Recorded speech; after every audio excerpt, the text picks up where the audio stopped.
আজ তোমাদের আমি নীল মানুষের কাহিনী সুনীল গঙ্গোপাধ্যায়ের লেখা যে গল্পটি রয়েছে আইসিএসসির বাংলা গল্পের অন্তর্গত। তো সেই নীল মানুষের কাহিনী গল্পের আজ আমরা এ টু জেড বিভিন্ন ধরনের তথ্য নিয়ে আলোচনা করব।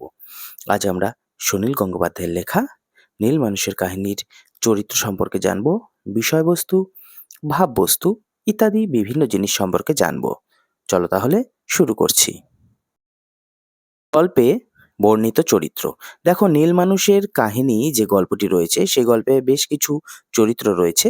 তার মধ্যে প্রথম যে আমরা চরিত্রটি পেয়ে থাকি সেটি হলো নীল মানুষ। তার আসল নাম হলো রণজয়। কলেজের ছাত্র ছিল সে। ভিন গ্রহের প্রাণীর ছোঁয়ায় তার চেহারা দৈত্যাকার হয়ে গেছে। তার উচ্চতা এখন 7.5 ফুট, মুখখানা প্রকাণ্ড, গায়ের রং নীল, যা ধুলেও যায় না। গায়ে তার এখন অসম্ভব জোর। গলার স্বর হয়েছে গুরুগম্ভীর। শরীরের কোনো অংশ কেটে গেলে এখন তার বেশিক্ষণ রক্তক্ষরণ হয় না। অল্পক্ষণের মধ্যেই রক্ত জমে নীল রবারের মতো শক্ত হয়ে যায়। ভিন গ্রহের প্রাণীরা শব্দ না করেও যে কথা বলে তা সে শুনতে পায়। আপাতত তাকে জঙ্গলেই থাকতে হয়, কারণ আমরা সবাই জানি তাকে দেখলে আমাদের আশেপাশের সবাই ভয় পায়। পরের যে চরিত্রগুলি সম্পর্কে, সেই চরিত্রগুলির মধ্যে দেখো, ভিন গ্রহের প্রাণী। গোল মতন মহাকাশযানে করে পৃথিবীতে আসে জাল ফেলে রণজয়কে ধরে নিয়ে যাওয়ার জন্য। পাখির মতো উড়তে পারে, হাতে থাকে আগুনের টর্চ লাইট। এদের কাছে আরও অনেক রকম যন্ত্র আছে। এরাই রণজয়কে নীল মানুষে পরিণত করেছে। তবে জলকে এরা ভয় পায়। এরা কুকুরের মতো গন্ধ শুঁকতে পারে, শব্দ না করেও কথা বলতে পারে।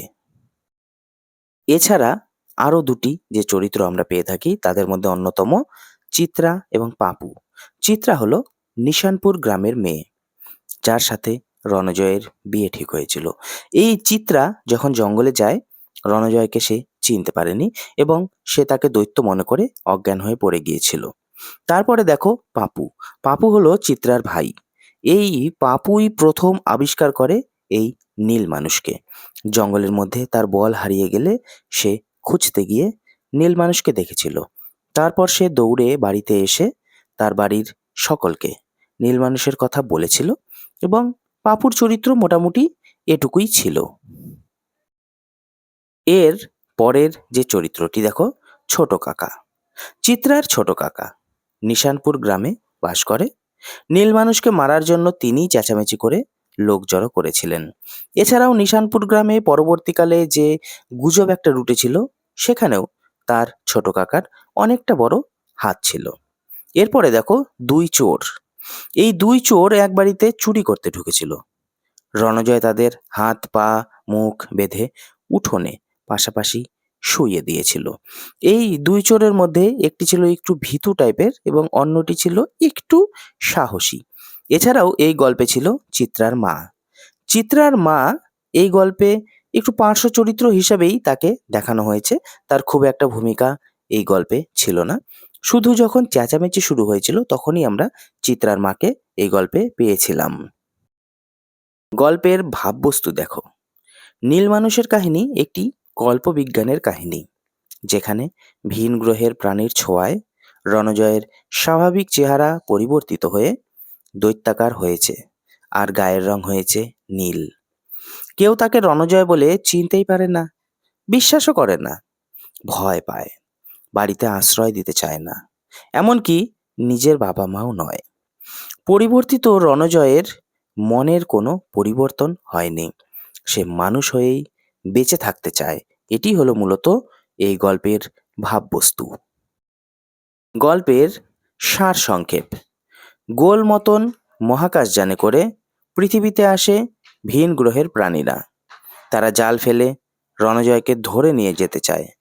তাদের ছোঁয়ায় রণজয় নীল মানুষে পরিণত হয়েছে। তার চেহারা এখন দৈত্যাকার।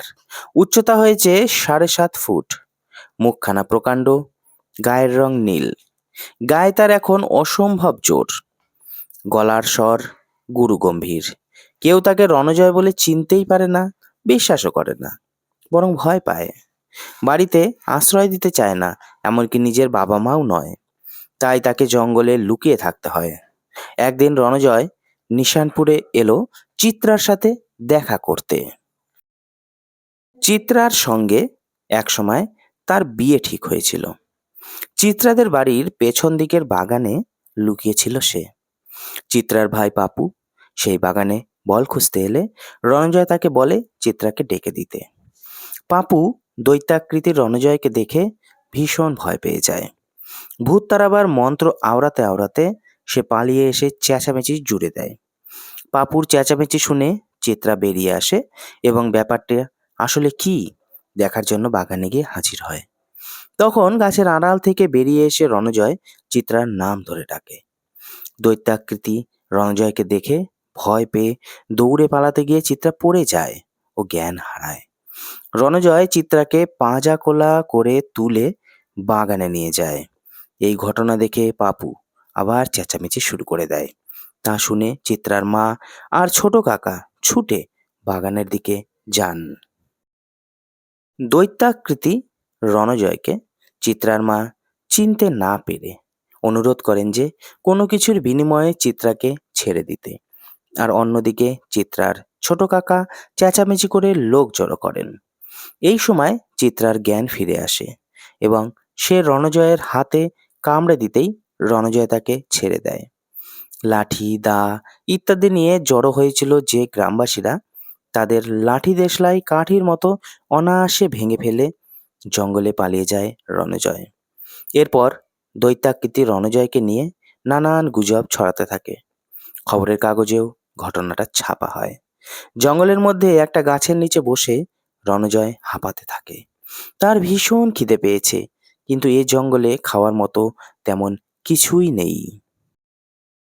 জঙ্গলের মধ্য দিয়ে বয়ে যাওয়া খালের জলে মুখ ধোয় রণজয়, কিন্তু নীল রং রয়েই যায়।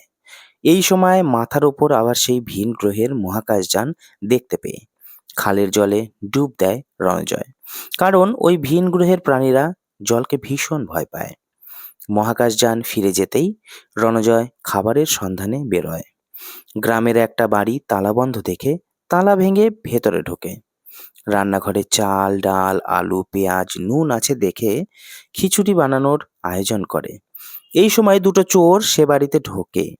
রণজয় তাদের অনায়াসেই শায়েস্তা করে তাদের হাত পা মুখ বেঁধে উঠোনে শুইয়ে রাখে। তারপর আরাম করে বসে গরম গরম খিচুড়ি খায়। জঙ্গলে ফিরে যাবার আগে সে একটা কাগজে লিখে রেখে যায় যে যদিও সে ওই বাড়িতে খিচুড়ি খেয়েছে, কিন্তু তার বদলে দুটো চোরকেও বেঁধে রেখে গিয়ে গেছে। থ্যাংক ইউ সো মাচ এই ভিডিওটি দেখার জন্য। তোমরা যারা আইসিএসসি তে পড়ছো ক্লাস 9 এবং 10-এ, তাদের জন্য এই ভিডিওগুলি আমি করছি। আশা করি তোমাদের ভালো লেগেছে। আমরা আরও যে সমস্ত গল্প রয়েছে সেগুলি নিয়ে ভিডিও তৈরি করব। আজ তাহলে এটুকুই।